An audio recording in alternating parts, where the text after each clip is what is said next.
never imagined that you pirates would make it this far. You are a frightening man. However, I am the best swordsman in CP9. Don't take me lightly. Hello and welcome to One Piece 101, the series that breaks down everyone and everything in the One Piece world. Today, we will be examining everybody's favorite long-nosed assassin, Kaku.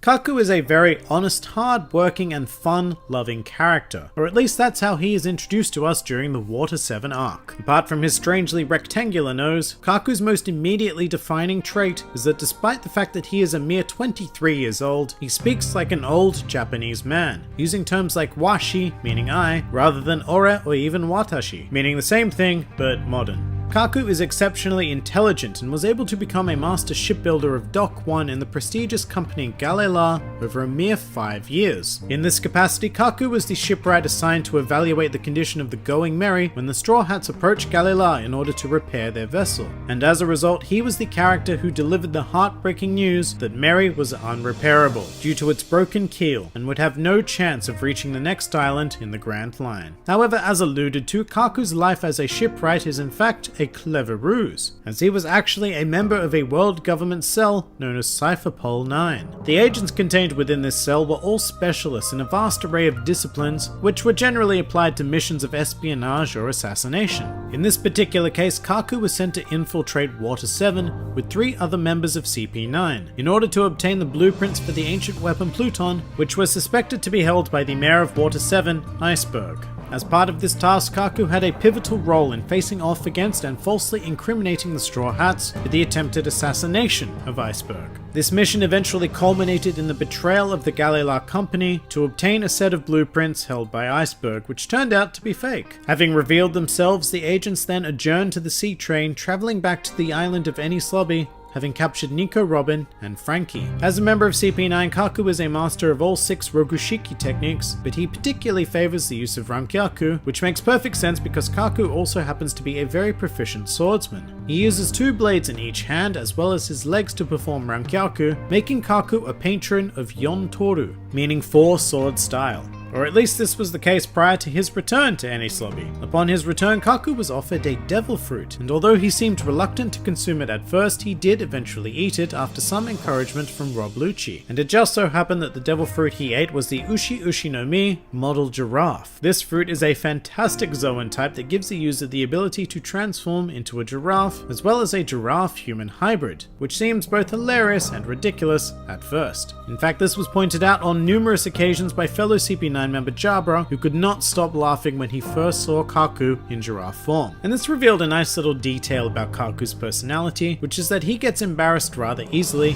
and pretty poorly tries to cover it up. In this case, immediately declaring to Jabra that he loves giraffes. However, his new power was not to be underestimated because his giraffe form is actually surprisingly devastating when combined with Kaku's mastery of the Rokushiki. Arguably his most powerful attack in giraffe form uses his newly elongated neck to conduct a 360-degree Rankyaku strike, which in the series easily sliced the Tower of Law in half. And so during the events of Enies Lobby, Kaku notably fought against his natural opponent, Roanoa Zoro. Although this was a bit of a weird fight because throughout most of the battle, Kaku was still getting used to his new Devil Fruit abilities, and invented multiple strangely named attacks on the spot, like Pasta Machine. However, eventually Zoro proved to be victorious, and delivered a message from Kaku's former Galela colleague Paulie that he was fired. Kaku then replied that that was a shame, and expressed that he generally enjoyed being a carpenter.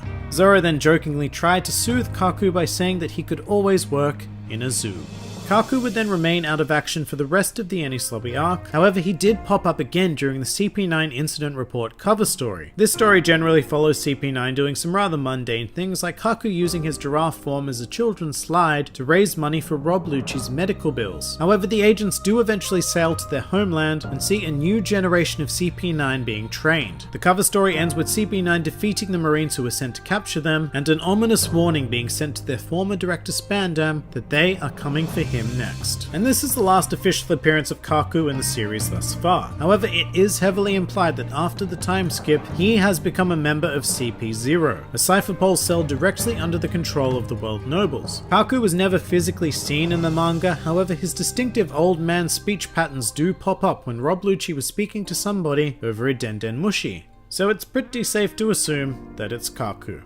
Alright, time for an emergency edition! This One Piece 101 was written, recorded, and edited prior to a certain recent manga chapter coming out, so if you don't want any spoilers, then just mute your audio until this notice goes away. Ready? 3, 2, 1, spoiler time! Recently it was confirmed that Kaku is indeed a fully fledged member of CP0, having made an appearance during the Reverie arc alongside Rob Lucci and Stussy. He now sports a majority white attire, as well as a fluffy top hat. Some more fun facts about Kaku. Kaku's birthday is August 7th, as in Japanese the number 8 can be pronounced as ha, while the number 7 can be pronounced as na. Put them together and you have hana, which depending on how it's written can mean nose. Apparently Kaku is a living lie detector machine and is able to tell whether or not a person is telling the truth by holding their wrist and measuring the speed of their pulse. Despite his incredibly serious demeanor, Kaku is actually a very good sport and took his loss to Zoro in good humor.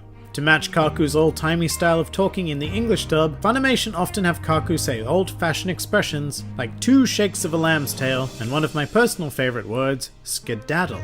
And finally, a truly useless fact, above each of Kaku's eyes are a mere 3 eyelashes. And that pretty much does it for Kaku. If you enjoyed this video, then feel free to like, favorite, or subscribe, and please do comment with who, what, or where you'd like to see featured in the next One Piece 101.